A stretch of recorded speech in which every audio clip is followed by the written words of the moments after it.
Ontem eu falei um texto em Atos capítulo 2, no versículo 40. Versículo 40.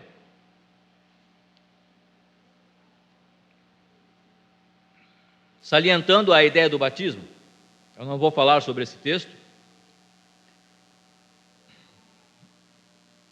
E Pedro orienta aquelas pessoas a quem ele está falando, no verso 40, ele diz: salvai-vos dessa geração perversa. E no versículo 41, então, diz que então os que lhe aceitaram a palavra foram batizados. Então, ontem nós tivemos aquele tempo gostoso, aquele tempo do batismo, onde esses 4 irmãos fizeram o seu testemunho público de fé, recebendo a Cristo como Senhor e Salvador da sua vida. Mas agora eu quero continuar lendo esse texto, do versículo 42 até o verso 47. Eu queria que você me acompanhasse nessa leitura. E perseveravam na doutrina dos apóstolos e na comunhão, no partir do pão e nas orações. Em cada alma havia temor e muitos prodígios e sinais eram feitos por intermédio dos apóstolos. Todos os que creram estavam juntos e tinham tudo em comum. Vendiam as suas propriedades e bens, distribuindo o produto entre todos, à medida que alguém tinha necessidade. Diariamente perseveravam unânimes no templo, partiam pão de casa em casa, e tomavam as suas refeições com alegria e singeleza de coração, louvando a Deus e contando com a simpatia de todo o povo. Enquanto isso, acrescentava-lhes o Senhor dia a dia os que iam sendo salvos. Aqueles irmãos, depois de terem sido batizados, depois de terem sido salvos daquela geração perversa, os irmãos se lembram qual é a maior perversidade de todas que nós convivemos? Eu sei que o barulho da cachoeira ali atrapalhava um pouco, não sei se eu tentei falar o mais alto possível, mas alguém se lembra, alguém se recorda, diante daquele pensamento que eu trouxe, qual é a maior perversidade de todas?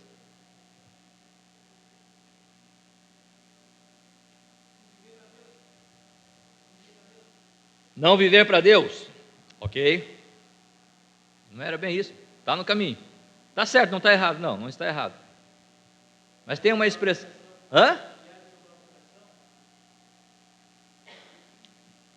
Guiar o seu próprio coração. Ou seja, não fazer de Jesus Senhor da sua vida.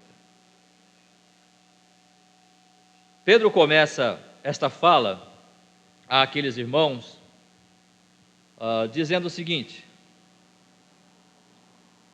versículo 22, varões israelitas, atendei estas palavras, Jesus o Nazareno, varão aprovado por Deus, diante de vós com milagres, prodígios e sinais, os quais o próprio Deus realizou por intermédio dele entre vós, como vós sabeis. Ou seja, eles sabiam disso.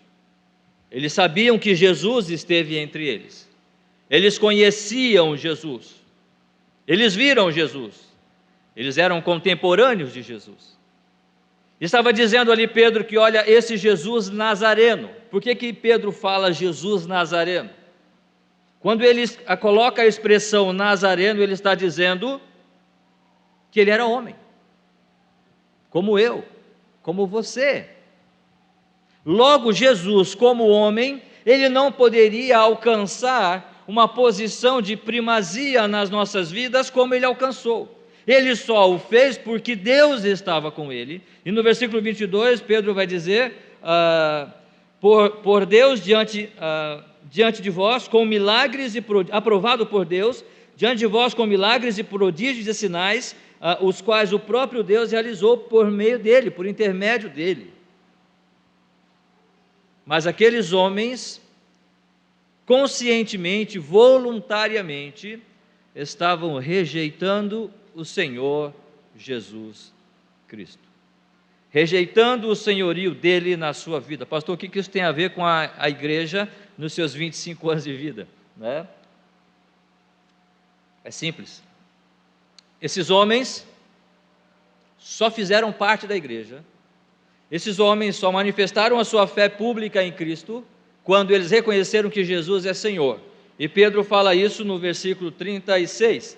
esteja absolutamente certa, pois toda a casa de Israel, que a este Jesus que vós crucificastes, esse Jesus que fez prodígios e sinais no meio de vocês, e vocês rejeitaram ele tanto que vocês crucificaram ele. A rejeição de vocês a Jesus foi tão forte, foi tão firme, foi tão desmedida, que vocês rejeitaram ele e crucificaram ele. Mas preste atenção, Deus o fez Senhor e Cristo, mesmo vocês tendo rejeitado ele. Qual é o nome da igreja que faz hoje, ou fez no dia 11 de fevereiro, 25 anos? Igreja Batista da Graça. O que é isso, irmãos?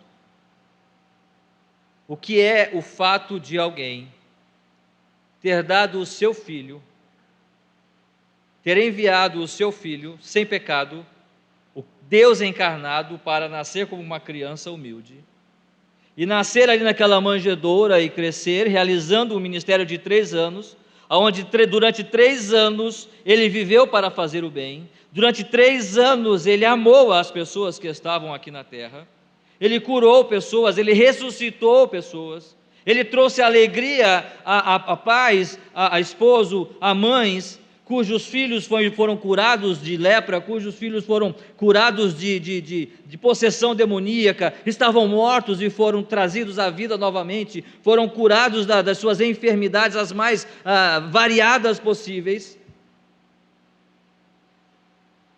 E mesmo assim, estes homens crucificaram Jesus. E mesmo depois de terem crucificado e rejeitado Jesus, Deus abre em Cristo Jesus a porta da salvação. O que é isto? Isso é graça. Isso é graça. Nós temos falado bastante sobre isso, como eu disse, mas nunca é demais sempre falar sobre isso, porque eu posso estar entendendo isso agora, nesse momento, mas é bem possível que eu durma daqui a pouco e amanhã eu me acorde e não compreenda isso. Eu compreendo que eu sou merecedor de alguma coisa. E eu estou usando o nome da própria Igreja Batista da Graça para nós entendermos esta graça de Deus, em durante 25 anos ele ter usado pessoas para de alguma forma esta porta ter se aberto e vidas terem sido salvas aqui, não porque você merece, não porque eu era bom, não porque eu fiz alguma coisa, mas porque Deus, na sua graça, mesmo eu tendo rejeitado a Jesus como Senhor da minha vida, Ele abriu os meus olhos para entender: Jesus é sim Senhor da sua vida, e você não vai poder rejeitar isso. Você não vai conseguir fazer isso, por mais que você queira. Talvez, como eu disse ontem, talvez você viva aqui 100 anos e você consiga administrar os seus bens, sua casa, o seu carro, o seu carrão, mas um dia você vai partir, um dia eu vou partir. Eu posso ser a pessoa mais exímia na administração de todas as coisas que eu tenho, mas uma coisa eu não consigo administrar, uma coisa eu não vou poder controlar, que é o dia da minha morte. O dia em que eu vou partir desta terra. Não tem um botãozinho para eu apertar e dizer: não quero viver mais 5 anos. Qual dos homens, não é? Por mais ansioso que esteja, pode acrescentar um côvado à medida da sua vida? Não tem. Deus sabe o meu dia, Deus sabe o seu dia. E durante os dias que nós temos aqui, o que importa para nós é vivermos pela graça de Deus. E no versículo 42 em diante, nós vemos uma igreja que vivia pela graça, uma igreja que experimentou de fato, de verdade, a graça na sua vida. E vamos ler mais uma vez, do verso 42 ao 47, perseveravam na doutrina dos apóstolos, na comunhão, no partir do pão e nas orações. Em cada alma havia temor, e muitos prodígios e sinais eram feitos por intermédio dos apóstolos. Todos os que creram estavam juntos e tinham tudo em comum. Vendiam as suas propriedades e bens, distribuindo o produto entre todos à medida que alguém tinha necessidade. Diariamente perseveravam unânimes no templo, partiam o pão de casa em casa e tomavam as suas refeições com alegria e singeleza de coração, louvando a Deus e contando com a simpatia, talvez na sua versão traga graça aí ao invés de simpatia, enquanto isso acrescentava-lhes o Senhor dia a dia os que iam sendo salvos. Aquela igreja aprendeu que pela graça eles precisavam perseverar na doutrina de quem? Dos apóstolos. Irmãos, por que aquela igreja perseverava na doutrina dos apóstolos? No versículo 43 vai dizer o seguinte: em cada alma havia temor. E por que é que havia temor na vida daqueles irmãos? É simples, a coisa é bem simples. Porque muitos prodígios e sinais eram feitos por intermédio dos apóstolos. Os apóstolos não simplesmente se levantaram e disseram: olha, nós somos apóstolos do Senhor Jesus Cristo, e vocês a partir de agora precisam nos obedecer. Aquela igreja entendeu que aqueles homens eram apóstolos do Senhor exatamente porque Deus se revelava a eles. Eles estavam vendo, percebendo os sinais e maravilhas e prodígios que Deus estava fazendo por intermédio daqueles homens. Irmãos, uma igreja que vive na graça, ela considera os seus ministros. Nós temos aqui irmãos que se lembram do pastor Duane. Muito gostoso poder perceber e ouvir o pastor Duane com muita alegria e simplicidade trazer um relato daquelas coisas que ele viveu aqui. Isso é considerar os seus ministros. E aquela igreja entendia isto. Ela estava vendo o que Deus estava fazendo através da vida dos seus pastores. E ela disse: sim, eu talvez não fui chamado para ser pastor, mas este homem o foi. Eu não quero confiar a minha vida a ele, mas eu quero confiar a minha vida à palavra de Deus, que Deus usa para falar através dele. Parece que falar sobre isso é puxar a sardinha para a minha brasa, o meu assado, não é? Mas esta é a verdade. Para nós continuarmos vivendo, aprendendo a graça do Senhor, é necessário que nós compreendamos que nós não podemos. E esse que aqui está falando, eu como pastor também, entendo esta graça de Deus a mim, de me dar esse ministério, de estar pastoreando esta igreja já de 25 anos e com todas essas experiências que essa igreja já tem. Mas lembrem que a segunda carta de Paulo aos Coríntios, ele escreveu, sabe por quê? Porque alguns irmãos esqueceram disso. Paulo escreve aos Gálatas, porque alguns irmãos esqueceram disso também. Irmãos, nós vivemos dias onde os pastores, pelo menos eu creio, não estão curando, não estão. Eu tinha alguns versículos para trazer aqui a respeito destas verdades, no que diz respeito daquilo que Deus fazia através dos apóstolos, mas o nosso tempo se vai. Mas é verdade que aqueles homens eram usados por Deus. Mas aí você pergunta: mas pastor, de que forma Deus está usando os nossos pastores hoje? Não é falando o que você quer ouvir, entende? Não é falando aquilo que lhe agrada ao coração, é falando aquilo que vai edificar a sua vida, mesmo que doa, mesmo que naquele momento não é a melhor coisa para se ouvir, mas isto é graça. Paulo vai dizer, o apóstolo, o autor de Hebreus vai falar sobre a disciplina de Deus, não é? Que no primeiro momento ela não é tão gostosa, ela não é tão gratificante, mas ela é necessária.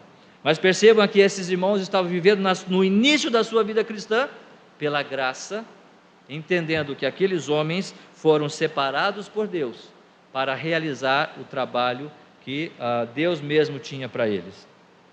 Dessa forma, nós percebemos que talvez hoje nós não temos muitas manifestações de sinais e prodígios, mas sabe, irmãos, muitos pastores já se levantaram, e talvez alguém tenha dito para o pastor Duane: aí em Blumenau, nesse lugar, é improvável. Isso aí enche tudo, hein? Quando começa a chover, vai encher tudo esse negócio aí, improvável. Catarinense é um povo duro, osso duro de roer, não é não? Não sei, né? Até hoje temos sido bem tratados pelos irmãos catarinenses aí, né? Mas enfim, com certeza ele ouviu muitas dessas coisas. Com certeza muitos homens que estiveram aqui no trabalho, aqui liderando esse trabalho, ouviram muitas coisas que puderam talvez trabalhar para desanimá-lo, mas pela graça de Deus eles seguiram em frente, mesmo que aquilo era improvável, mesmo que aqueles recursos eram escassos, mesmo que aquelas conversões eram improváveis, que os projetos eram improváveis, mas pela graça de Deus, isto aconteceu. Irmãos, não estamos vendo sinais e maravilhas hoje, porque eu creio que Deus não está mais usando desse expediente nos nossos dias, mas Ele está usando homens para dar visão àqueles que estão liderando o trabalho do Evangelho da igreja. É isto que nós como igreja precisamos entender. Nós não vamos ver muitos sinais e maravilhas no que diz respeito no padrão de Atos capítulo 2 aqui, mas Deus vai usar cada homem, cada líder da sua maneira, do seu jeito, para fazer aquilo que é improvável, para trazer aquele ensinamento, para ter aquele objetivo, para ter aquele foco, para ter aquele propósito, e Deus vai fazer isso cumprir pela graça dele. Não somente isso, aquela igreja reconhecia a graça em seus líderes, mas ela também vivia uma comunhão prática. Eles perseveravam na doutrina dos apóstolos e na comunhão. Que comunhão é esta, irmãos? Percebam no versículo 44, todos os que creram estavam juntos e tinham tudo em comum. Vendiam as suas propriedades e bens, distribuindo o produto entre todos à medida que alguém tinha necessidade. Nós podemos falar sobre isso, mas percebam que essa comunidade ou essa comunhão fazia com que eles vendessem tudo o que eles tinham para repartir entre si. Qual é a nossa medida de comunhão no que diz respeito a essa questão? Mas sabe, irmãos, eu não queria exatamente falar sobre isso. É claro que está em voga aqui a ideia desse compartilhar de bênçãos materiais, claro que sim. Mas a coisa mais interessante que eu falo aqui, e que eu vejo aqui, é que todos os que creram estavam juntos e tinham tudo em comum, vendiam suas propriedades. Isso não era obrigado, não era alguma coisa que fazia obrigado, ou alguém pegava um texto bíblico e torcia, olha, você precisa vender o seu terreno para que você seja abençoado. Nada disso acontecia aqui, era de forma livre, espontânea. Segundo aos Coríntios capítulo 9, versículo 7, nos diz o seguinte ali, segundo aos Coríntios 9, 7, vai dizer: cada um contribua segundo tiver proposto no seu coração, não com tristeza ou por necessidade, porque Deus ama ao que dá com alegria. Percebam, a palavra tristeza aqui tem a ideia de relutância. Eu quero dar, mas não sei se eu dou, eu quero... Percebam que a obra do Senhor deve ser realizada com a alegria. Estamos falando num contexto, claro, de ofertas, mas qual é a nossa maior oferta que nós podemos dar a Deus? Se não o nosso tempo, se não estarmos sentados aqui e dizer, Senhor, eu quero separar um tempo para com alegria prestar um culto ao Senhor e compartilhar isso com os meus irmãos, estarmos juntos em comunhão, todos nós, louvando e adorando o nosso Deus, com alegria nos nossos lábios, não relutante. Não vou porque o pastor ligou para mim durante a semana, eu não vou porque já faz alguns dias, então eu tenho que ir, porque afinal de contas o pastor vai ficar me cobrando, não, eu vou porque eu tenho a alegria no meu coração em servir ao Senhor, e isto é graça. Se vocês perceberem, segundo aos Coríntios capítulo 9, agora no versículo 8, percebam que Paulo vai continuar falando, Deus pode fazer-vos abundar em toda graça. O dar com alegria é fruto de uma vida que foi afetada pela graça de Deus, e eu sei que tudo isso que eu tenho não é meu, e em 25 anos, irmãos, de vida desta igreja, eu creio que muitas graças vocês receberam, e espero que nós não tenhamos mais 25 anos, que Cristo volte antes, Espero que Cristo volte antes. Mas em 25 anos já passados, quantas graças vocês receberam, quantas ofertas, mas quantas presenças de pessoas, de alegria, de sorriso, de prazer de estar aqui, sabendo e entendendo que nós nada merecemos, mas se um dia fomos chamados por Cristo, eu quero sim compartilhar junto com os meus irmãos esta graça que eu recebi e adorarmos ao Senhor com júbilo em meu coração. Uma igreja que vive na graça é uma igreja que reconhece a graça de Deus em seus líderes, é uma igreja que vive uma comunhão prática, é também uma igreja que compartilha o pão. Perseveravam na doutrina dos apóstolos, na comunhão e no partir do pão. E no partir do pão. Talvez algumas pessoas podem entender que o partir do pão aqui é a ceia do Senhor. Mas se nós olharmos ali no versículo 46, vai dizer que diariamente perseveravam unânimes no templo, partiam pão de casa em casa e tomavam suas refeições com alegria e singeleza de coração. Perceba, irmãos, que eles diariamente perseveravam unânimes no templo. Se isso aqui se referisse à ceia do Senhor, eu talvez entendo que estaria caminhando contra o próprio sentido do texto, porque nós não tomamos a ceia todos os dias, é uma vez por mês, não é verdade? E não tem nenhuma orientação para nós tomarmos a ceia do Senhor todos os dias. Isso aqui é comida mesmo, isso é alimento mesmo. Mas como é que funciona isso, pastor? É simples, é só olhar para o contexto. No capítulo 6 de Atos, do versículo 1, nós olhamos ali e diz: ora, naqueles dias, multiplicando-se o número dos discípulos, houve murmuração dos helenistas contra os hebreus, porque as viúvas deles estavam sendo esquecidas na distribuição diária, ou seja, na cesta básica. No partir do pão, era de fato esta divisão do alimento que eles recebiam. Tanto é que alguns reclamaram com relação às suas viúvas, não estavam recebendo aquela ajuda para a sua alimentação, para o seu sustento. Existem contextos e contextos, estamos trabalhando aqui num contexto do Novo Testamento, ok? Imagine, irmãos, se nós estivéssemos na igreja primitiva e lá aquela igreja estivesse vivendo um período com relação ao Covid-19, não ia ter auxílio do governo, você pode ter certeza. Se algum pai de família fosse desempregado, algum senhor da vinha falasse: olha, eu não preciso de você, eu não vou te pagar esse mês, não tinha seguro-desemprego. Aqueles homens não tinham 13º, não havia aposentadoria. O contexto era muito diferente do contexto dos nossos dias. Nós não podemos pegar isso aqui e transformar isso agora para os nossos dias. Não que a igreja não possa contribuir, não estou dizendo que a igreja não possa cooperar, com a alimentação, porventura, de alguém que esteja necessitando. Mas nós temos que contextualizar esta igreja que vivia pela graça. E a graça que nós temos de compartilhar é o pão que nós recebemos, o pão que desceu do céu, o próprio Senhor Jesus Cristo. Quantos de nós temos de fato compartilhado esta verdade? Já ouviram aquele provérbio que diz: cada um dá o que tem? O que você tem? O que você tem compartilhado? Qual é o alimento que você tem passado para a sua família?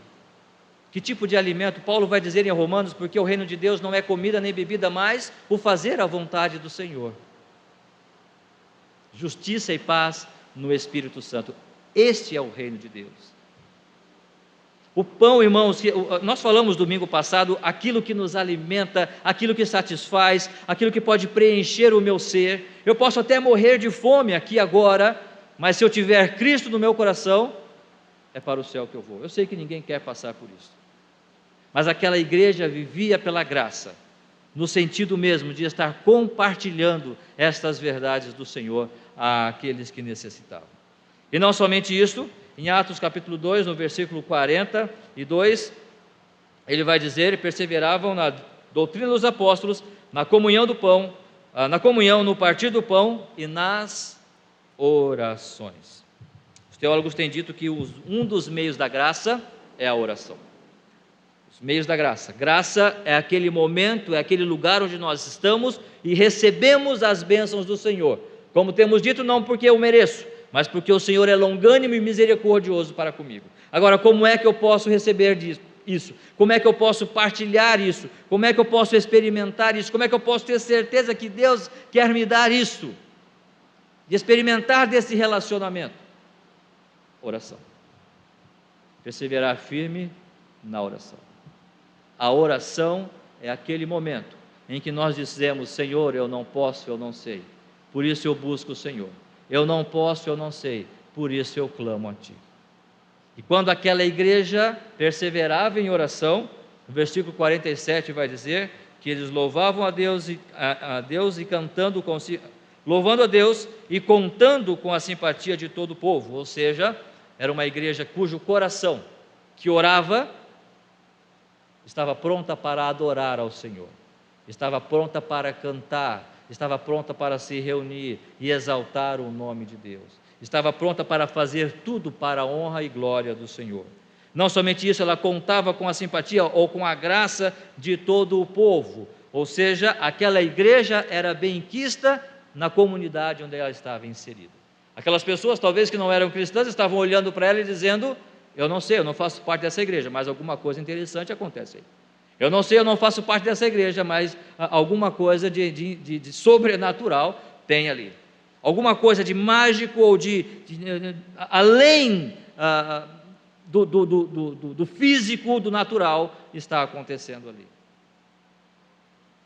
Nesses 25 anos, quantas coisas Deus tem feito? E quantas coisas Deus talvez tem falado através dessa igreja neste bairro aqui? E no final do versículo 47 vai dizer: enquanto isso acrescentava-lhes o Senhor dia a dia os que iam sendo salvos. Através da oração, intercedendo uns pelos outros, intercedendo pelos incrédulos. O Senhor Jesus Cristo nos deu o exemplo quando Ele diz: Pai, perdoa-lhes porque eles não sabem o que fazem. Estevão também, quando estava sendo apedrejado, ele intercede por eles: Pai, não lhes impute, Senhor, não lhes impute esse pecado, porque eles não sabem o que eles estão fazendo.